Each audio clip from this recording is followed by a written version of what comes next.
size தான்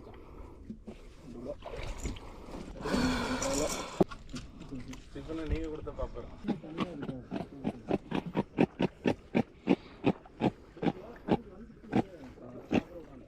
பாறையை பிடிச்சிட்டு நாங்கள் சும்மா இருக்கிறோம்